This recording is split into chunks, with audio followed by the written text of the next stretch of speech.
Hi everyone, I'm going to cook ukoy.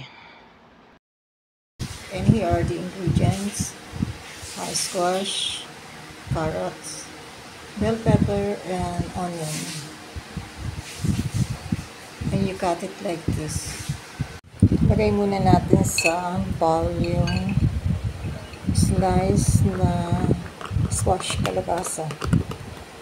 Then, mix also the carrots. Ganito lang yung pag-iwanin mga cut na manipis.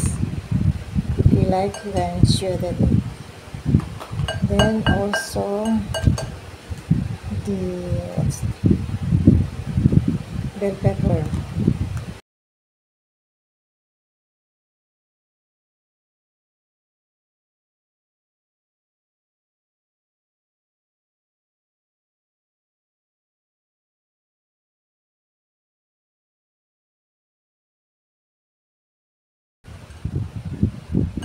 Just mix them together.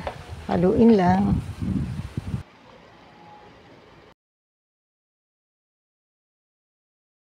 Konti lang tong ginawa ko. Baka hindi maubos.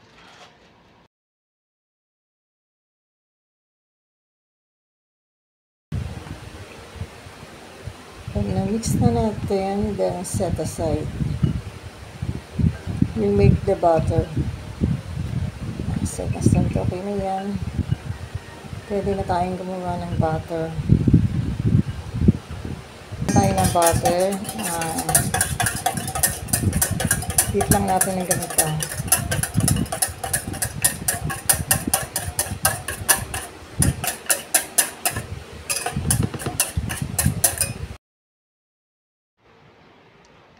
Lagyan ko ng konting asin.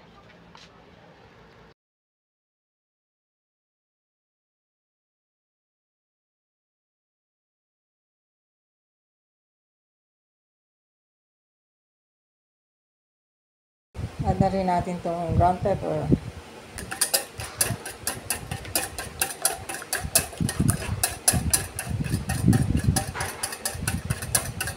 Add natin itong harina or flour.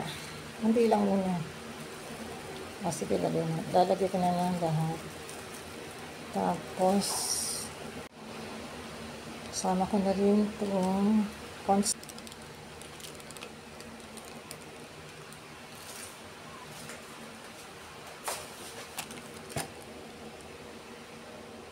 Mix ulit natin. Quick niya. Dagdagan natin ng tubig. Konti-konti lang yung lagay ng tubig. Ulit.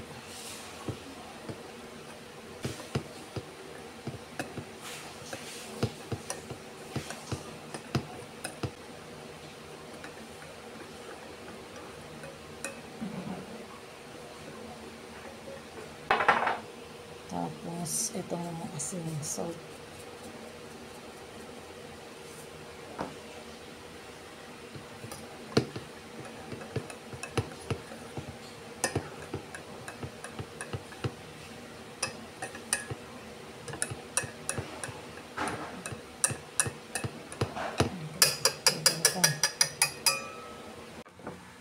And then, i-fry na natin. Pinagsama ko yung vegetables saka butter. Katamtamang init lang.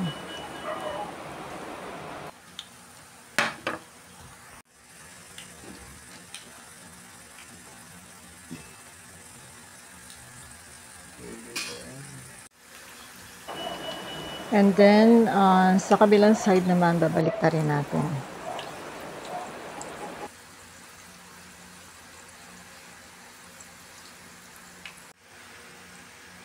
Tapos ko na lutuin yung isang ukoy. Now, dalawa yung ginawa ko para mas mabilis ang pagluto ko. Same procedure din ng pagluluto. Cook also on the other side.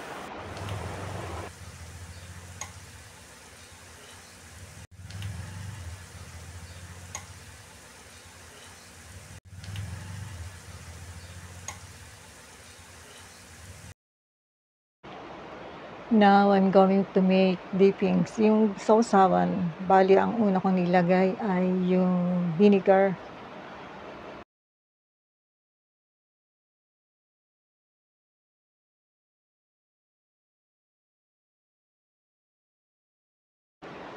Adding also salt, pati ground pepper. Konti lang muna.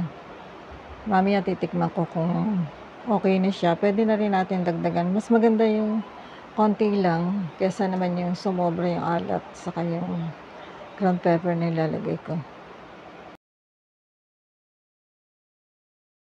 Or just mix again.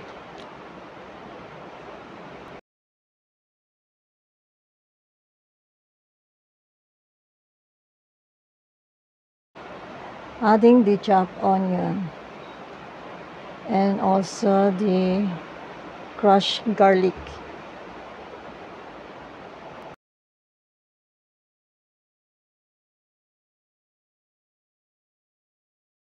Then mix again to combine the flavor.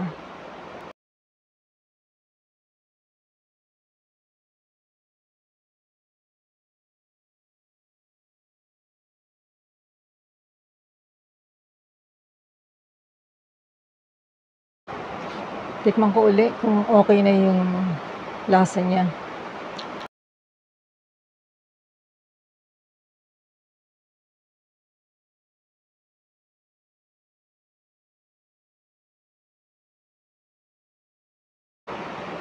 Adding more salt and ground pepper. Ganyan ako magtimple. Pakonti-konti lang muna.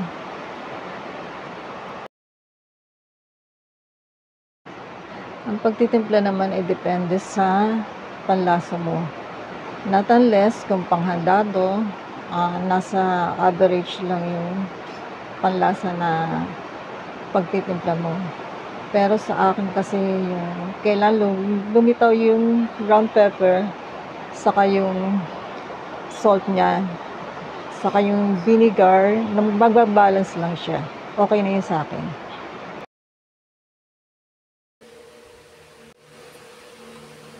Serve na natin.